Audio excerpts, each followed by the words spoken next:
Yes, I would certainly agree with that, not only in theory but also in action. That is, there are two intellectual tasks. One, and the one which I was discussing, to try to create the vision of a future just society.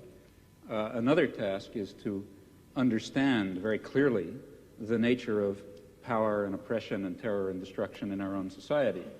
And that certainly includes the institutions you mentioned, as well as the central institutions of any industrial society, namely the economic, commercial, and financial institutions, in particular, in the coming period, the great multinational corporations, which are not very far from us physically tonight.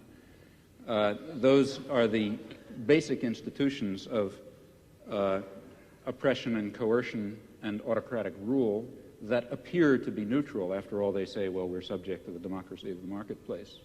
Still, I think it would be a great shame to lose or to put aside entirely the somewhat more abstract and philosophical, if you like, task of trying to draw the connections between a concept of human nature that gives full scope to freedom and dignity and creativity and other fundamental human characteristics, and relates that to some notion of social structure in which those properties could be realized, in which meaningful human life could take place.